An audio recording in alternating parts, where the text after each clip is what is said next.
Дэлхийн ертөнц 5 элементээс бүрэлддэг.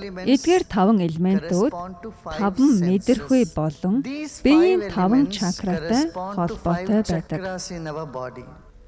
Анусын ойр байрлах суур чакра шороо элементтэй холбоотой. Шороо элемент нь үнэрлэх мэдрэхүйтэй холбоотой. Амьтдыг ажиглаж байсан бол тэд хаана үнэрлдэг вэ?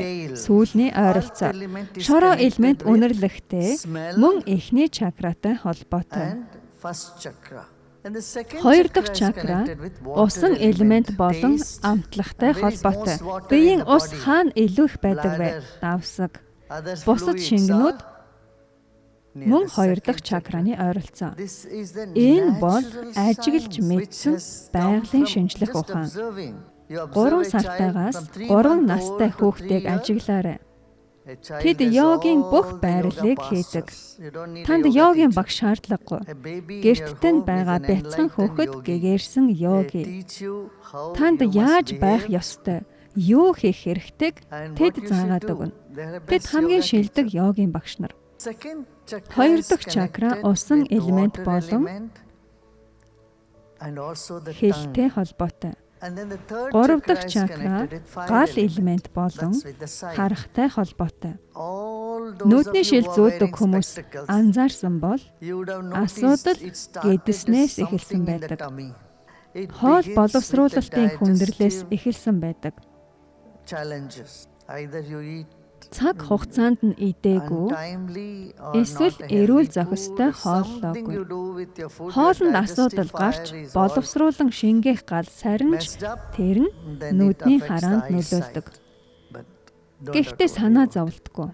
Нүдний дасгал хийж зохистой хооллож хараагаа сайжруулж болно. Аюрведад бүх нууц нь байгаа.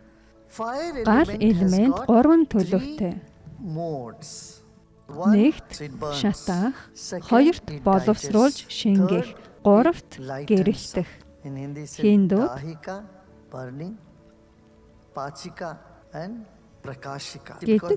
гэрэл байгаа учраас та харж чаддаг зөв үү?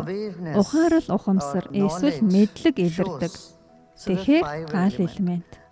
Тэгээд хий элемент. Хий элемент хүрэлцэх мэдрэхүйтэй холбоотой. Усан цэлж байхад хүрэлцэх мэдрэхүйг тэгтэл мэдэрдэггүй. Хий элемент мөн зүрхэн чакратай холбоотой. Тэвэрх нь хүрэлцэх мэдрэхүй болоод зүрхэн чакраг илтгэдэг. Хэн нэгнийг хайрлахдаа та яахыг хүсдэг вэ? Очоод тэвэрхийг хүсдэг. Хөлнөөс чинь чангааж, гар барьж сэгсэрдэггүй. Яадаг вэ лээ? Юу хийдэг вэ? Тэврэлт зүрхэн чакратай холбоотой.